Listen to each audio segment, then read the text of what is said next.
आज तक की टीम पहुंची है मीर बहरी इलाके में और जहां नॉर्मल इलाकों से यानी कि श्रीनगर के अलग अलग इलाकों से पोलिंग सेंटर्स से हम सुबह से ही आप तक जो है तस्वीरें पहुंचा रहे हैं, वोटिंग का ट्रेंड पहुंचा रहे हैं। लेकिन यहां आने की वजह है कि आपको कुछ अलग दिखाएं, वो श्रीनगर दिखाएं जो नॉर्मली दिखता नहीं है।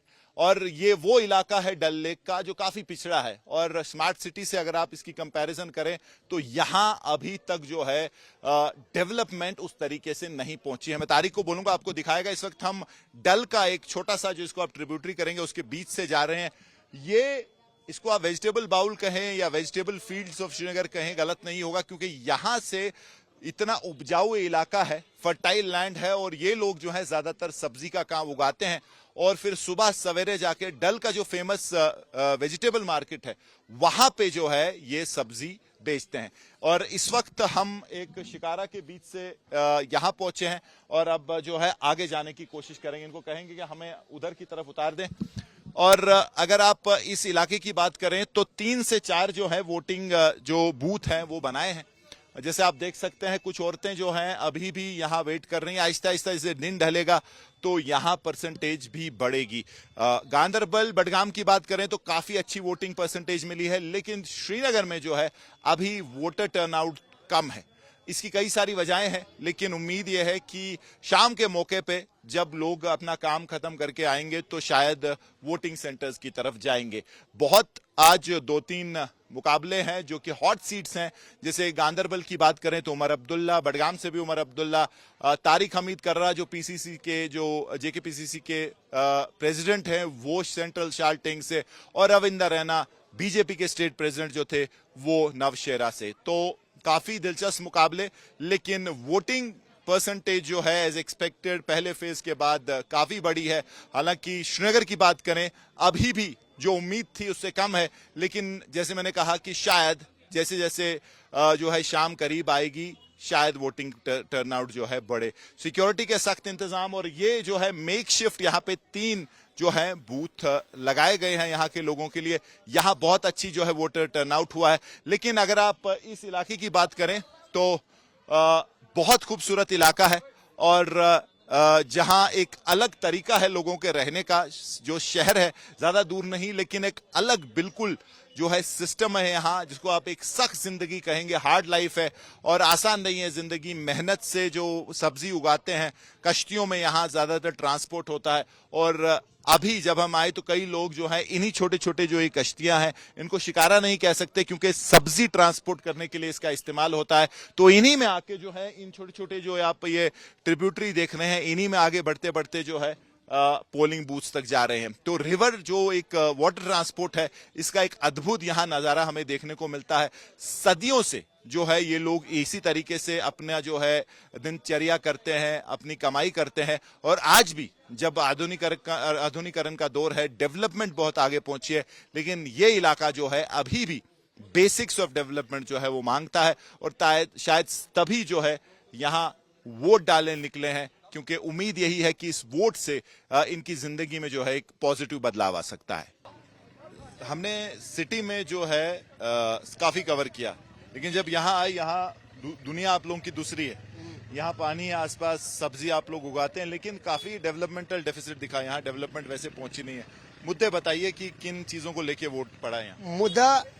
मुद्दा जो पिछली सरकार थी उन्होंने मीर बहरी के लिए कुछ नहीं किया, चाहे वो नेशनल कॉन्फ्रेंस हो, पीडीपी हो, कोई भी हो, उन्होंने कुछ नहीं किया है मीर बहरी के लिए। लेकिन इस वक्त जो रास्ता आप देख रहे हैं ये खाली जुनैद साहब का है, जुनैद अहमद मुत्तू। ये जो गाड़ियां आप देख रहे हैं यहाँ टांगा भी नहीं पहुंचता था, लेकिन जुनैद साहब जब से मेयर बन गया उसने ये काम किया है। बस किसी भी एमएलए ने कुछ नहीं किया। खाली जब नेशनल हुकूमत आई उस वक्त आगा रूहला और आगा सईद महमूद, उसने उस वक्त इसको मेटल बिछाई, लेकिन मैग्नेटाइजेशन नहीं की। फिर जब जुनैद मुत्तू साहब मेयर बन गए तो हम मीर बहरी के लोग उसके पास गए, उन्होंने ये मैग्नेटाइजेशन किए है इसको। और क्या मसले हैं यहाँ के, और बताइए। कोई मसला आप देखें ना, आपको दिखाई दे रहे हैं मसला यहाँ पर नहीं है। यहाँ पर हर कोई मसला है। अब एक मसला है, जैसे कि आप यहाँ पर कोई मकान बनाता है, लौड़ा वाले आ लेते तो गिराते हैं। अब ये यहाँ पर जिसको 4 भाई है वो कितने साल एक मकान में रहेंगे। जब भी कोई तामीर करने की कोशिश कर रहा है तो उसको लौड़ा वाले आते हैं, गिराते हैं। हमने इनको बोला था अगर आपको रिहैबिलिटेशन करना है तो हमें कीजिए, तो हम तैयार हैं, वो भी नहीं करते हैं। जितने भी लोग यहाँ से रिहैबिलिटेशन हुए हैं बेमना रचार, आप वहाँ जाओ, वो कहते हैं कि हम मीर बहरी में ही अच्छे थे, बेहतर थे मीर बहरी में ही। लेकिन आप देखिए डल की हालात कैसी है, ये झील डल है, आप देखिए, ये देखिए गंदा हो गया, पूरा गंदा हो गया है, कितना साफ करेंगे हम। यहाँ लोगों को क्या है, ज्यादा सब्जी वब्जी यहाँ उगा, यहाँ सब सब्जी जो भी मार्केट में होता है ना सब्जी, वो मीर बहरी की है, यहाँ की सब्जी है। लेकिन यहाँ से घर चलाती है लोगों सब्जी और क्या करेंगे, हम तो मुलाजिम नहीं है। ओ वो कहाँ है, यहाँ पर जो भी पढ़ता है, यहाँ पर नौकरियों का नाम ही नहीं है, क्योंकि ये जो इस वक्त स्कूल है यहाँ पर पैदल जाना पड़ता था, पहले पैदल जाना पड़ते हैं। यहाँ पर अब जब जुनेद साहब आए ना मेयर, तो आज गाड़ियाँ बच्चों को उठाती है, अपने अपने स्कूलों में ले जाती है। हाँ सड़क वड़क बनती है। नेशनल कॉन्फ्रेंस ने इतना किया है, नीचे जो है वो बर्बाद किया। जी सर, आप बताइए, आपने वोट डाला तो क्या मुद्दे दिमाग में थे, क्या लगता है किस चीज को बदलने के लिए आपने वोट डाला? यहाँ के हालात सबसे बदतर है। ये श्रीनगर का हार्ट है डल झील, यहाँ गवर्नमेंट कोई काम नहीं करती है। जो ये रोड बनाया जुनैद मुत्तू ने बनाया है, यहाँ गवर्नमेंट आती है, पूरे बड़े बड़े वादे करते हैं, लेकिन कुछ भी नहीं करते, वोट ले जाते और चले जाते। यहाँ कभी बाइकआउट वाइकआउट नहीं था, यहाँ हमेशा वोट डालते थे? हाँ हमेशा डालते हैं वोट, हमेशा डालते। तो मसले है तो कभी नहीं हल हुआ आपके मसले? नहीं, जो किसी ने नहीं किया, किसी ने नहीं, खाली जुनैद मुत्तू ने। तो और क्या दिक्कतें हैं? मुद्दत, अब आप सब्जी यहाँ उगाते, सेंटर है ना, कुछ है ना, हाई स्कूल है, कुछ भी नहीं है। तो जो पिछली 5-6 साल से जो एक गवर्नर की सरकार रही है, लेफ्टिनेंट गवर्नर बीजेपी की, कुछ यहाँ बदला नहीं? हाँ नहीं, थोड़ा काम हुआ है जो उसी की सरकार में हुआ है।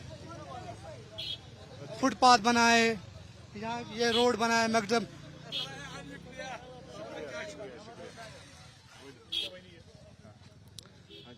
आप बताइए, आप यहीं रहते हैं? जी sir, my name is Mushtaq वाट।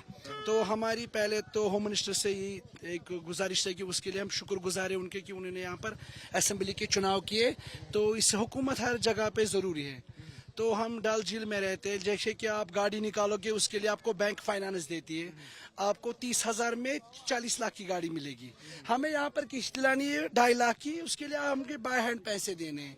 यही मुश्किलात है। रोजगार के लिए आपको लोन नहीं मिलता? कुछ नहीं, कोई तो ऐसे नहीं, कहाँ मिलेगा लोन? हम 30,000 में 30 लाख की गाड़ी ले सकते हैं। इसीलिए हम होम मिनिस्टर से ये गुजारिश करते हैं कि चाहे हमें जो किस्ती भी लेने हो उसके लिए हमें बैंक एक सब्सिडी दे, लोन दे हमारे लिए, ताकि रोजगार मतलब इजी बने।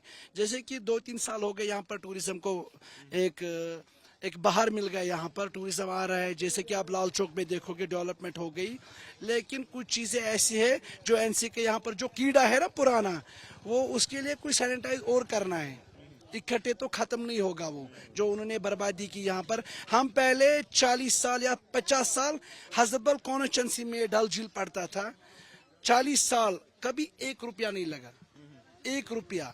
तो हम यही सेंट्रल गवर्नमेंट से ये डिमांड करते हैं कि हमारे रोजगार के लिए आप वसीले बनाओ, ताकि हमारे लिए कोई गुलामी ना कर सके किसी जगह। तो आज खुश हैं आप कि कम से कम लोकल इलेक्शन हुए, आपका रिप्रेजेंटेटिव आएगा?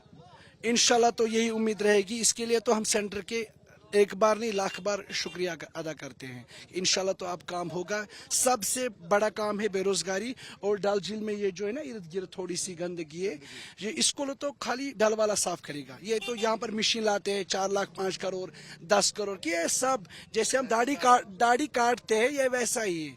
डल वाले को पता है कि डल को कैसे चलाना है, डल को कैसे साफ रखना है। मशीन से डल साफ नहीं होगा।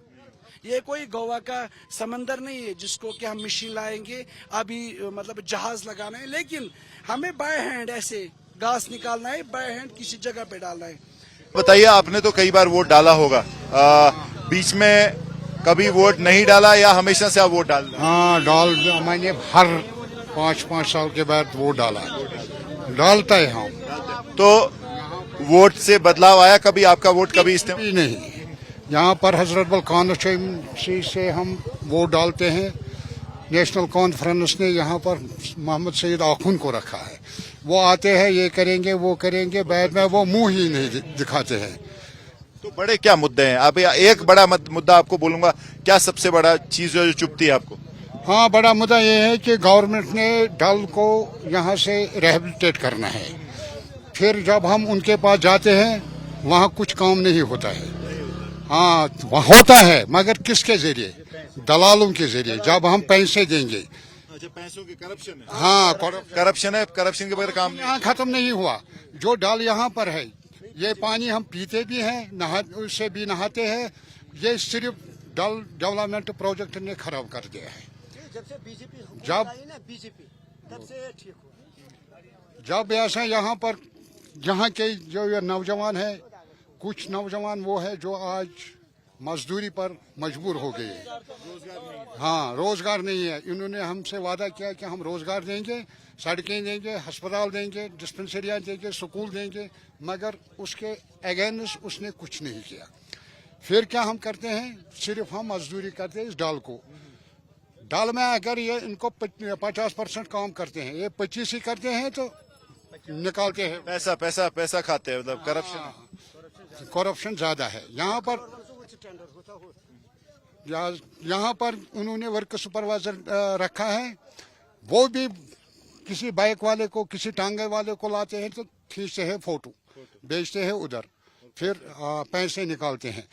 वहाँ पर आगे, हमसे आगे बहुत बड़ा झील है, 1 करोड़ से ज्यादा भी उन्होंने लगाया उस पर पैसे। आज वो वही है जो पहले। कुछ नहीं है। आप मेरे साथ आओ, मैं दिखाऊंगा आपको। आप कुछ भी दलालों के बगैर यहाँ पर कुछ भी नहीं। हाँ, हमारे एक फाइल पड़ा वहाँ लावड़ा ऑफिस में, मगर दलालों के बगैर नहीं चला। मेरा मकान 2014 में फ्लड की वजह से डैमेज हुआ, अभी तक फैसला नहीं हुआ। मैंने सब कुछ डाल दिया फाइल में, आधार कार्ड सब कुछ, आधार कार्ड, इलेक्शन सब कुछ डाल, मैंने राशन कार्ड भी, कुछ नहीं। सिर्फ पैसे के बगैर नहीं काम हुआ। इतना करप्शन सिर्फ जिले डाल में, लावड़ा ऑफिस में 3 करोड़ रुपया 2030 में लगा दिया है। फिर 3 करोड़, फिर क्या करा? मैं भी काम करा वहाँ, उस टाइम मैं भी काम करा। मशीनों से हटाना नीचे से, उन्होंने बोला द्रोत लगा दो, जो गांव वालों है ना, वही काट दो, वही काट दो। मेरे सुपरवाइजर खड़ा था, जेई खड़ा था वहाँ, उन्होंने जेब में रखा पैसा, आधा उधर आधा इधर। दूसरा था 2024 में यहाँ से काम कर रहा है, यहाँ जी 4 करोड़ रुपए, फिर वापस आया ऐसे ही। तो करप्शन बहुत है। करप्शन जितना भी, सबसे बड़ा करप्शन लावड़ा। मगर जिनको वजह से आज इलेक्शन की बात कर रहा है, जितने भी हुर्रियत वाले पहले पाकिस्तान ढूंढ रहा है, ऐसे ऐसे आजादी चाहिए वो चाहिए, आज फिर पॉलिटिक्स में आएंगी। जिन लोगों ने मरवा दिया, मकबरों में साया, उसकी वजह से अपने बच्चे कहाँ, फॉरेन कंट्री में पढ़ रहा है, बच्चे कौन मरा? गरीबों को लोग मरा, पाकिस्तान ढूंढ रहा है। पहले ठीक था कश्मीर, उससे पहले आजादी के बगैर, जिस टाइम आजादी डाल रहा वो आजादी दे दो, उस टाइम कश्मीर ठीक है, शांतिपूर्ण है। आज आप देखते हो जमात इस्लामी भी इलेक्शन लड़ रहा है। यही ना बात है। मैं मोदी से गुजारिश कर रहा हूँ, उसे सलाखों के पीछे डाल दो, जिनने कश्मीर बर्बाद किया। आप बोल रहे हो कि उन्होंने कैसे उनको इजाजत दे रहे इलेक्शन लड़ने? हाँ, ये करप्शन, उन्होंने कश्मीर बर्बाद किया। अगर कश्मीर आजादी उन्होंने चाहते आजादी, फिर इसमें क्यों डाल दिया इलेक्शन में? यही बात है कि गरीबों को बच्चों मकबर में डाल दिया, अपने बच्चे फॉरेन कंट्री में बांटते हैं। मोदी मैं गुजारिश करूंगा सबसे, इनको सलाखों के पीछे डालो, जितने भी हुर्रियत वाले हैं, सिर्फ डरते हैं ऊपर वाले के, बस। कैंपस तारिक लोन के साथ मीर फरीद, डल लेक, आज।